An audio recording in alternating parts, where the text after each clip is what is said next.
विकास गोगावले प्रकरणी शिवसेना जिल्हाप्रमुख प्रमोद घोसाळकर यांचं मोठं विधान। विकास गोगावले यांची चर्चा होते, मग राष्ट्रवादीच्या इतर आरोपींचं काय? विकास गोगावलेंच्या आडून मंत्री भरत गोगावलेंना लक्ष केलं जातंय।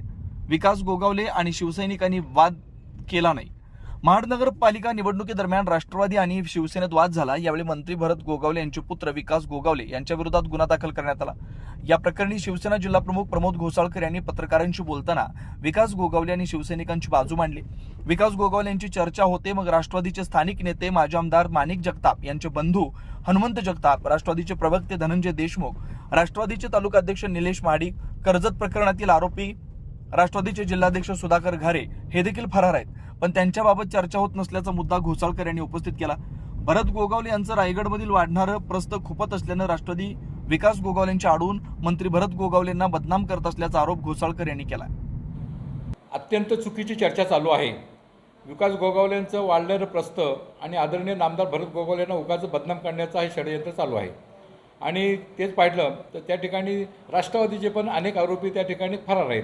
त्या ठिकाणी हनुमंत जगताप आहे, धनंजय देशमुख आहे, त्या ठिकाणी सुशांत जांभरे ज्याच्यामुळे भानगड झाली, ज्यांनी रिव्हॉल्वर काढला, ज्यांनी स्टंप आणले आणि त्यांनी त्याचं फक्त खेचलं, एवढंच काम आमच्या लोकांनी केलं, पण ते सुशांत जांभरेमुळे ही भानगड झाली आणि उगाच विकास गोगावलेला गोवडलं जातं। ही अत्यंत चुकीची बाब आहे। पोलीस यंत्रणेमध्ये ते पंचनाम्यामध्ये ते लिहिलेलं आहे की या ठिकाणी सुशांत जांभरेमुळे ही भानगड झालेली आहे।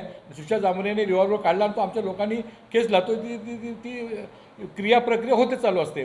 परंतु या ठिकाणी मी सांगेन, भरत शेठ गोगावलेचा पुत्र विकास गोगावले आहे आणि कुठेतरी बदनाम करायचं आणि कुठेतरी त्यांना सारखं हे करायचं, टॉर्चर करायचं, हे अत्यंत चुकीचं आहे। माझी मीडियाच्या सर्व लोकांना विनंती अशी आहे की दोन्ही बाजू पडताळून पहा। फक्त विकास गोगावले नाव न घेताना राष्ट्रवादीचे अनेक लोक गेले दिवस फरार आहेत, ते सुद्धा आहेत आणि जामीनी एक शासकीय वेगळी यंत्रणा आहे। त्या ठिकाणी आरोपींना आपण त्या ठिकाणी जामीन मागणं हा प्रत्येकाचा हक्क आहे, तो होण्याची प्रक्रिया होईलच।